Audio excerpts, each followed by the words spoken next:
Hello and welcome back to my channel. दोस्तों, हम मध्य प्रदेश की परीक्षा धाम की बुक को डिस्कस कर रहे हैं जो एमपीपीएससी एवं राज्य की अन्य अदर कंपटीशन एग्जाम है। वनडे एग्जाम हो गया, स्टेट लेवल एग्जाम जिसमें मध्य प्रदेश सामान्य ज्ञान पूछा जाता है, मध्य प्रदेश सामान्य अध्ययन पूछा जाता है, सब में ये काम आएगा विषय। ये आप देख सकते हैं क्या है, ये सामने आपकी बुक का कवर पेज है। विषय सूची लिख रखी है। आपको जानकारी के लिए बता दूं दोस्तों, आज हम 24वें नंबर का चैप्टर को डिस्कस करेंगे। 24वें नंबर का चैप्टर को डिस्कस करेंगे, मध्य प्रदेश में लोक कल्याणकारी योजनाओं के बारे में जानेंगे। इसके पहले 23 लेक्चर मैंने डाल चुका हूं और चैनल में प्लेलिस्ट बना के रख चुका हूं।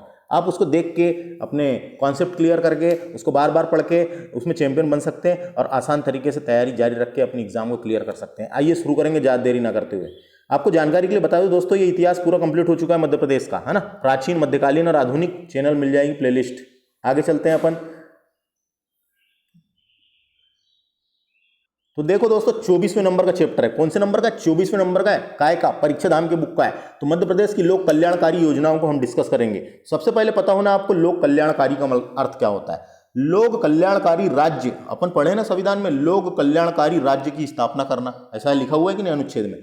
हाँ, तो लोक कल्याणकारी राज्य का अर्थ क्या होता है? लोक कल्याणकारी राज्य का तात्पर्य अपनी संपूर्ण जनता का सार्वजनिक विकास, सार्वजनिक विकास करना तथा लोक हित करना, लोगों के हित के लिए काम करना। लोक हित करना, लोक हित से तात्पर्य है राजनीतिक हो गया, सामाजिक एवं आर्थिक दृष्टि से व्यक्ति की अवसर की समानता को दूर कर उसकी साधारण आवश्यकताओं की पूर्ति की व्यवस्था करना होता है। पूर्ति की व्यवस्था करना होता है, उसी को बोलते हैं लोगों के कल्याण के लिए बनाए जाने वाली योजना। लोक का मतलब होता है लोगों के लिए, जनता के लिए, लोगों के कल्याण के लिए बनाए जाने वाली योजनाएं। योजनाओं का मतलब क्या होता है आप तो जानते ही दोस्तों। योजनाओं का मतलब होता है प्लान बनाना, कार्य करने की रूपरेखा तैयार करना, कैसे कार्य करेगा राज्य में, है कि नहीं, योजना कैसे कार्य करेगी। तो योजना का अर्थ तो आप जानते ही होंगे, किसी भी कार्य की सफलतापूर्वक नियोजन पर ही आधारित होता है। किसी कार्य को सफलतापूर्वक करते हुए निश्चित लक्ष्य प्राप्त करने का साधन योजना कहलाता है। योजना कहलाता है ना। प्लान करना, प्लानिंग करके काम करना। तो लोक कल्याण का मतलब समझ में आ गया, लोगों के कल्याण के लिए जो योजना बनाई गई है, लोगों के कल्याण के लिए। तो इसमें हम क्या क्या पढ़ने वाले हैं दोस्तों? तो इसमें हम शिक्षा संबंधित योजना अलग पढ़ेंगे, स्वास्थ्य संबंधित योजना बनाई गई है उसके बारे में अलग पढ़ेंगे, क्योंकि यानी एक ही लेक्चर में पढ़ेंगे लेकिन अलग अलग टॉपिक दिए हुए हैं। गरीबी एवं रोजगार उन्मूलन के से रिलेटेड योजना बनाई गई है, उसको पढ़ेंगे। अनुसूचित जनजाति योजना के बारे में, जाति और जनजाति के बारे में। महिला सशक्तिकरण के उद्देश्य से जो योजनाएं चलाई जा रही है उसको पढ़ेंगे। अल्पसंख्यक संबंधित योजनाओं और वृद्धजन संबंधित योजनाओं, दिव्यांग जन संबंधित योजनाओं को पढ़ेंगे और कृषि आधारित योजना, कृषि संबंधित योजनाओं को पढ़ेंगे। सबसे पहले डिस्कस करते हैं अपन, आइए शुरू करते हैं शिक्षा से संबंधित योजना। शिक्षा से रिलेटेड कौन कौन सी योजनाएं अपने मध्य प्रदेश में चलाई जा रही है उसके बारे में पढ़ेंगे। तो देखो, सबसे पहले आती गांव की बेटी योजना। दोस्तों, अपने डायरेक्ट क्वेश्चन आ जाता है कई बार वनडे एग्जामों में, गांव की बेटी योजना का प्रारंभ कब किया गया था? 2005 में किया गया था, याद रखना है। कब किया गया था? 2005 में मध्य प्रदेश सरकार के द्वारा। तो इस योजना का उद्देश्य क्या था? इस योजना का मुख्य उद्देश्य गाँव में शिक्षा प्राप्त कर रही छात्राओं को उच्च शिक्षा प्रदान करने के लिए प्रोत्साहित करना। जो बालिकाएं हैं, छात्राएं हैं, उनको उच्च शिक्षा प्राप्त करने के लिए प्रोत्साहित करना था। गांव की बेटी योजना के माध्यम से 12वीं कक्षा प्रथम श्रेणी में उत्तीर्ण करने वाली प्रत्येक छात्र को 500 रुपये प्रति माह की दर से 10 माह तक प्रतिवर्ष छात्रवृत्ति प्रदान की जाती थी। दोस्तों, जाती है 10 वर्ष प्रतिवर्ष छात्रवृत्ति प्रदान की जाती है। अब गांव की बेटी को अपने शिक्षा से संबंधित खर्चे के लिए किसी पर भी निर्भर रहने की आवश्यकता नहीं पड़ेगी, क्योंकि मध्य प्रदेश सरकार द्वारा छात्रवृत्ति प्रदान की जाएगी। इस योजना के माध्यम से छात्राओं के जीवन स्तर में भी सुधार आएगा एवं गांव के साक्षरता दर में भी बढ़ोतरी होगी, और इसके अलावा रोजगार के स्तर को बढ़ावा में भी यह योजना कारगर साबित होगी। तो अपने को इतना ही याद रखने की बनती है। यहाँ से प्रारंभ कब हुआ था? 2005 से। प्रत्येक गांव की 12वीं कक्षा में प्रथम श्रेणी में उत्तीर्ण छात्रों को उच्च शिक्षा हेतु 500 रुपये प्रति माह से 10 माह तक प्रतिवर्ष, यानी प्रतिवर्ष 5,000 रुपये की छात्रवृत्ति प्रदान की जाएगी। इतना याद रखना है। काय से संबंधित है, कब प्रारंभ हुआ, और जो मैंने बोल के बताया उसको सुन लेना है एक बार बस। आगे बात करते हैं हम स्वामी विवेकानंद कैरियर योजना की। तो स्वामी विवेकानंद कैरियर योजना लाई गई दोस्तों। स्वामी विवेकानंद कैरियर लगा हुआ है, यानी कैरियर से रिलेटेड है। युवाओं को निःशुल्क प्रशिक्षण के साथ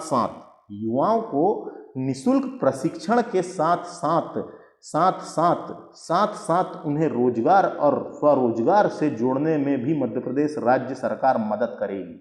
रोजगार और स्वरोजगार से जोड़ने में भी मध्य प्रदेश सरकार मदद करेगी। अगर आप भी मध्य प्रदेश के रहने वाले हैं और प्रशिक्षण प्राप्त करना, रोजगार और फिर स्वरोजगार शुरू करना चाहते हैं तो आपके लिए ये योजना कारगर साबित हो सकती है। तो इससे अपने को याद रखना, ये भी योजना 2005 में प्रारंभ की गई थी। इसका उद्देश्य देखो यहाँ पे लिखा हुआ है, बस इतना सा देख लेना है, खत्म। तो समझ में आ गया उद्देश्य क्या है इसका। रोजगार छात्रों के लिए कैरियर हेतु मार्गदर्शन उपलब्ध कराना, स्वामी विवेकानंद कैरियर योजना 2005। अगला बात करेंगे कन्या साक्षरता प्रोत्साहन योजना, यानी साक्षरता के लिए कन्याओं को शिक्षा हेतु प्रेरित करने के उद्देश्य से प्रदेश के अंतर्गत अनुसूचित जनजाति की बालिकाओं को, किसकी जनजाति की बात हो रही है ना, यानी एससी की बालिकाओं के प्रति रुचि बढ़ाने के साथ साथ अधिक से अधिक आगामी कक्षाओं में शिक्षा प्राप्त कराए जाने हेतु कन्या साक्षरता प्रोत्साहन योजना शुरू की गई थी दोस्तों। उनको प्रोत्साहन दी गई थी। किसको, ये कब शुरू हुआ, प्रारंभ क्वेश्चन आता है कब हुआ, तो ये 2006 में हुआ। एसटी और एससी वर्ग की कन्याओं को 6वीं 9वीं एवं 11वीं में प्रवेश लेने पर 500 रुपये, 1000 रुपये और 3000 रुपये प्रति वर्ष की दर से प्रोत्साहन राशि दी जाएगी। प्रोत्साहन करना, कन्याओं को प्रोत्साहन करना कि वो आके गवर्नमेंट स्कूलों में एडमिशन कराए, कई लोग बालिकाएं पढ़ाते नहीं उनके घर के, इसलिए प्रोत्साहन किया गया कि 500 रुपये मिलेंगे, 1000 रुपये मिलेंगे और 3000 रुपये प्रति वर्ष की दर से प्रोत्साहन राशि दी जाएगी। क्योंकि हमारे संविधान में लिखा हुआ है कि ये राज्य का यह कर्तव्य होगा कि वो लोक कल्याणकारी राज्य की स्थापना करें। लोग कल्याणकारी, लोगों के कल्याण करने के लिए स्थापना करें, है ना। नीति निर्देश सिद्धांत में दिया हुआ है ना दोस्तों। जब संविधान पढ़ाया था मैंने, आपने देखे नहीं, और फिर भी एक और बार पढ़ाने वाला हूँ पूरा अच्छे से बेहतरीन तरीके से, लेकिन आपको कमेंट करना पड़ेगा उसके लिए। तो समझ में आ गया। अगला बात करेंगे एकलव्य शिक्षा विकास योजना। तो नाम से ही पता चल रहा है एकलव्य शिक्षा विकास यानी शिक्षा से संबंधित है।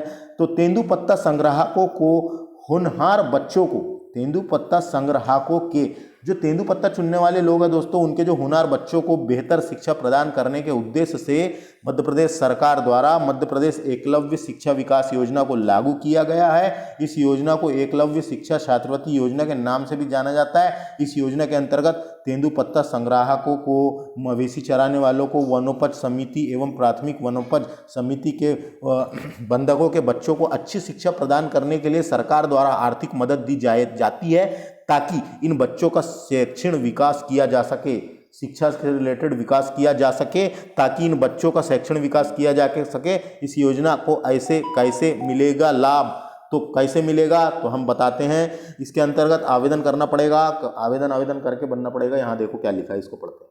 मध्य प्रदेश में तेंदुपत्ता संग्राहकों को मेधावी छात्रों को कक्षा 9वीं 10वीं में 12,000 रुपये, 11वीं 12वीं में 15,000 रुपये, गैर तकनीकी स्नातक छात्रों को 20,000 रुपये, है ना। तकनीकी स्नातक छात्रों को 50,000 रुपये की छात्रवृत्ति दी जाएगी दोस्तों। 50,000 रुपये की छात्रवृत्ति दी जाएगी। याद रखना है एकलव्य शिक्षा विकास योजना तेंदुपत्ता संग्राहकों के लिए है, पूछा जा सकता है। अगला है विक्रमादित्य निःशुल्क शिक्षा योजना। तो नाम से बनाया गया है विक्रमादित्य निःशुल्क शिक्षा योजना। अगला है विक्रमादित्य निःशुल्क शिक्षा योजना। तो ये क्या है दोस्तों, तो ऐसे परिवार के लिए मध्य प्रदेश सरकार द्वारा विक्रमादित्य स्कॉलरशिप योजना लाई गई है, शुरू की गई है। योजना के अंतर्गत 12वीं कक्षा में 60% से अधिक अंक प्राप्त करने वाले तथा बीपीएल परिवार के छात्र छात्राओं से प्रतिवर्ष लिए जाने वाले शिक्षण शुल्क में अधिकतम 2500 रुपये तक के शुल्क में छूट दी जाएगी। जितना भी लेते हैं उसमें से 2500 रुपये शुल्क में छूट दी जाएगी, ये बनाया गया है। तो देखो ये कब आई ये योजना 2008-9 में आई थी। सामान्य वर्ग के बीपीएल परिवार, बीपीएल का मतलब होता है बिलो पॉवर्टी लाइन, जो गरीबी रेखा से नीचे जीवन यापन कर रहे हैं, के परिवार के विद्यार्थियों को 12वीं कक्षा में 60% से अधिक अंक लाने पर, जिनके माता पिता की आय 42,000 रुपये से अधिक ना हो, वार्षिक आय 42,000 रुपये से अधिक ना हो, ऐसे विद्यार्थियों को शासकीय महाविद्यालय से निःशुल्क उच्च शिक्षा प्रदान की जाएगी। शासकीय महाविद्यालय जो कॉलेज है, कॉलेज में निःशुल्क शिक्षा प्रदान की जाएगी। किसको, जो 12वीं कक्षा में 60% से अधिक लाता है उसको। आगे समझ, ये विक्रमादित्य निःशुल्क शिक्षा योजना समझ में आया। कॉलेज में एडमिशन के लिए निःशुल्क शिक्षा योजना प्रारंभ याद रखना है 2008-9 में, और इसका एकलव्य शिक्षा विकास योजना कब था, 2010-11 में। ये तो बाकी 2006 वाला तो याद ही है। समाचार पन्नों में आत्मनिर्भरता का रेड मैप जारी करने वाला देश का पहला राज्य मध्य प्रदेश बन गया है दोस्तों। तो शिवराज सिंह चौहान ने आत्मनिर्भर मध्य प्रदेश का रेड मैप 2023 में जारी हुआ। विकास का नया परिवेश मिलेगा मध्य प्रदेश को, आत्मनिर्भर बनेगा मध्य प्रदेश। आत्मनिर्भर का मतलब होता है खुद पे निर्भर, खुद पे निर्भर। आत्मनिर्भर यानी सेल्फ, है ना, खुद के लिए निर्भर है, किसी से उससे परमिशन लेने, किसी के सामने हाथ फैलाने, ये वो की जरूरत नहीं है। उसका रेड मैप जारी करा है मध्य प्रदेश ने। रेड मैप जारी करने वाला देश का पहला राज्य, देश का पहला राज्य। डायरेक्ट क्वेश्चन आता है क्योंकि मध्य प्रदेश जो भी चीज में प्रथम होता है दोस्तों उससे क्वेश्चन बनते हैं। तो रेड मैप जारी करने वाला देश का पहला राज्य मध्य प्रदेश है, इतना अपने को याद रखना बनता है। आगे हम आगे की योजनाओं को डिस्कस करते हैं धमाकेदार तरीके से। प्रतिभा किरण योजना, प्रतिभा किरण योजना नाम से ही पता चल रहा है क्या नाम है इसका, प्रतिभा किरण योजना। यानी कि प्रतिभा किरण स्कॉलरशिप मध्य प्रदेश सरकार की योजना है। यह योजना केवल गरीबी रेखा में आने वाले जरूरतमंद लेकिन पढ़ाई में होशियार छात्रों के लिए, जरूरतमंद के लिए है, लेकिन पढ़ाई में होशियार छात्राओं के लिए चयनित छात्रों को मिलने वाली राशि पर हर महीना 500 रुपये प्रदान किया जाएगा। यह स्कॉलरशिप एक वर्ष में केवल 10 महीने के लिए दी जाएगी, एक वर्ष में केवल 10 महीने के लिए दी जाएगी। देखो वही लिखा हुआ है यहाँ पे जो मैंने बोल के बताया, तरीका अलग है बस। आगे समझ, तो इसको पढ़ लेना दोस्तों, जो मैंने बोल के बताया वही तो है। 2009 में प्रारंभ हुआ था। सुदामा शिक्षा वृत्ति योजना, सुदामा शिक्षा वृत्ति योजना ये भी इंपॉर्टेंट है। इस योजना का मुख्य उद्देश्य लड़कियों और लड़कों को स्कूल में आने के लिए प्रोत्साहन करना है, एक शिक्षा प्राप्त करना और स्कूल ड्रॉप आउट अनुपात को कम करना है। जो स्कूल छोड़ चुके बच्चे होते हैं, है ना, उसको कम करना है, जो स्कूल पढ़ नहीं रहे हैं, छोड़ चुके बच्चे हैं। इस योजना में सामान्य गरीबी रेखा के से 9वीं से लेकर 9वीं 10वीं कक्षा के लिए छात्रों को लाभ देता है और सरकारी स्कूलों में पढ़ा रहे हैं, ये सब ये लिखा हुआ है। 2009-10 में प्रारंभ हुई थी सुदामा शिक्षा वृत्ति योजना। उद्देश्य, विद्यालय में सामान्य वर्ग के छात्र छात्राओं को प्रतिवर्ष 500 रुपये दिया जाएगा, है ना, 500 रुपये प्रतिमाह दिया जाएगा। 5000 शैक्षणिक छात्र प्रतिवर्ष 10 माह तक शिक्षा प्रदान करेंगे, प्राप्त कर सकेंगे। अगला है डॉक्टर श्यामा प्रसाद मुखर्जी छात्रवृत्ति योजना। तो श्यामा प्रसाद मुखर्जी छात्रवृत्ति योजना के अंतर्गत महाविद्यालय स्तर में इच्छुक छात्रों को आवेदन पत्र आमंत्रित किए जाते हैं और ये योजना शुरू की गई है। इस योजना में राष्ट्रीय प्रवेश परीक्षा की तैयारी, नहीं वो नहीं है, हाँ ये इसमें समझ में आ गया कि इसमें क्या याद रखने की बनती है। तो इतना ही याद रखना है, डॉक्टर श्यामा प्रसाद मुखर्जी छात्रवृत्ति योजना 21 सितंबर 2010 को शुरू की गई थी। तारीख इंपॉर्टेंट है, 21 सितंबर 2010 को शुरू की गई थी। इसका उद्देश्य 12वीं की परीक्षा में 80% और उससे अधिक अंक पाने पर सभी वर्गों के विद्यार्थियों के लिए छात्रवृत्ति दी जाएगी। सभी वर्गों के विद्यार्थियों के लिए छात्रवृत्ति स्कॉलरशिप दी जाएगी अगर 80% के ऊपर आता है तो। अगला है आकांक्षा योजना।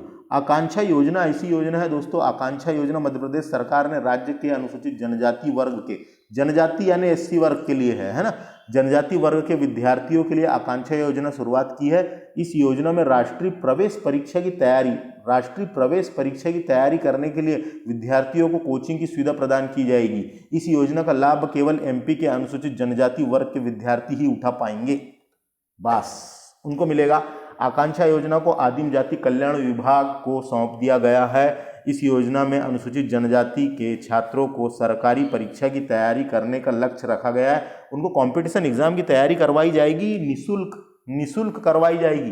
कई जिले में आपने देखा होगा आकांक्षा योजना चल रही है और योजना चलती है ये एससी के बच्चों के लिए सरकारी नौकरी की तैयारी, कंपटीशन एग्जाम की तैयारी। हमारे बालाघाट जिले में तो चल रही थी, है ना, तो हमारे बालाघाट में और कई जिलों में चल रही है। तो एससी वाले हैं, आप तो जाके वहाँ पे एडमिशन करा सकते हैं और तैयारी कर सकते हैं दोस्तों। कभी चलती कभी बंद हो जाती है योजना, लेकिन चलती तो है, योजना तो शुरू हुई। आकांक्षा योजना काय के लिए है, इंपॉर्टेंट है। तो ये प्रवेश परीक्षा यानी सरकारी नौकरी की तैयारी कर रहा है, कंपटीशन एग्जाम की तैयारी निःशुल्क तरीके से एससी के छात्रों के लिए, कामकदम छात्र छात्राओं के लिए। स्मार्टफोन वितरण योजना, तो स्मार्टफोन दे रही थी सरकार कुछ दिन पहले, आपको पता होगा, भले ही पुराना फोन दे रही थी, कैसा भी दे रही थी, सस्ता वाला दे रही थी, दे तो रही थी। इस बात को ध्यान में रखते हुए इस योजना के माध्यम से प्रदेश में छात्रों को निःशुल्क टैबलेट एवं स्मार्टफोन प्रदान किए जाएंगे। ये सभी छात्रों को आर्थिक रूप से कमजोर हैं उनको दिए जाते हैं और उनको इस योजना का लाभ प्रदान किया जाता है। 2017 में प्रारंभ की गई थी दोस्तों ये योजना, स्मार्टफोन दिया जा रहा है सबको, है ना, 2017 में।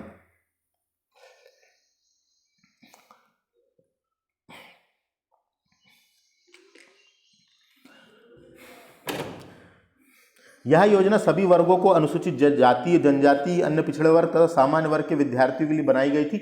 सभी लोगों को जो कॉलेज में पढ़ रहे थे 2017 से प्रारंभ हुई, उनको एक स्मार्टफोन दिया जाता था सस्ता वाला, जैसा भी देते थे तो एक स्मार्टफोन दिया जाता था सस्ता वाला, उसमें वाईफाई चलाओ और पढ़ाई करो करके। पढ़ाई कम करते थे और व्हाट्सअप, फेसबुक, इंस्टा चलाते थे। इंस्टा तो आया नहीं था उस टाइम पे, आ गया था लेकिन रील्स नहीं आई थी तो समझे दोस्तों, तो ये पढ़ाई करने के उद्देश्य से दी गई थी प्रोत्साहन, है ना। 2017 में स्मार्टफोन दिया जा रहा था, तो समझ में आ गया, सभी को स्मार्टफोन दिया जा रहा था, वही योजना है। इसका सन आ सकता है बस 2017।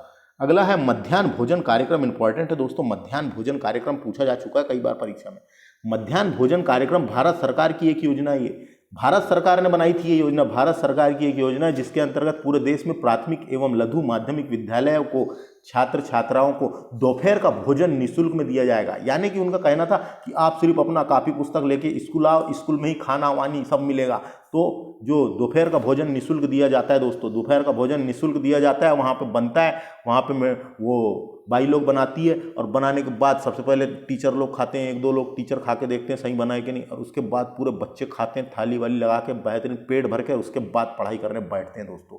इसका मतलब ये था कि आप सीधे स्कूल आओ, बस भोजन भी आपको यहीं पे मिलेगा, आपको टिफिन लाने की कोई ज़रूरत नहीं है। उसी को बोला गया था मध्याह्न भोजन कार्यक्रम। मध्याह्न का मतलब मध्य में, यानी स्कूल के मध्य में, है ना, स्कूल के बीच में, है ना। नामांकन बढ़ाने, प्रशिक्षण, उपस्थित साथ साथ बच्चों को पौषणिक स्तर में सुधार करने के उद्देश्य से, किस उद्देश्य से, बच्चों के पौषणिक स्तर में सुधार करने के उद्देश्य से 15 अगस्त 1995 को केंद्रीय प्रायोजित स्कीम के रूप में प्रारंभिक शिक्षा के राष्ट्रीय पोषण सहायता कार्यक्रम शुरू किया गया था।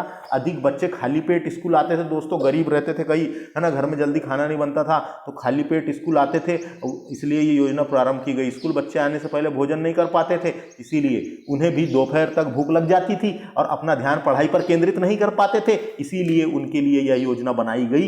योजना के साथ साथ मध्याह्न भोजन बच्चों के लिए पूरक पोषण के स्रोत के रूप में भी काम आता है। पूरक पोषण पूरा मिल जाता है, दाल भात खाओ, बेहतरीन दाल भात मिलता है, उसमें थोड़ी एक दो सब्जी भी मिलती है ना। तो ये बनाया गया था, इतना याद रखना है। इससे इसकी तारीख इंपॉर्टेंट है, इसकी तारीख 15 अगस्त 1995, 15 अगस्त 15 अगस्त 1995।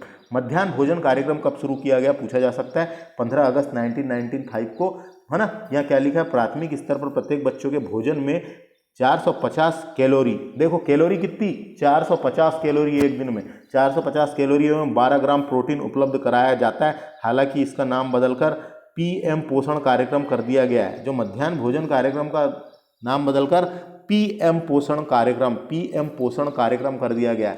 क्या कार्यक्रम किया गया, पीएम पोषण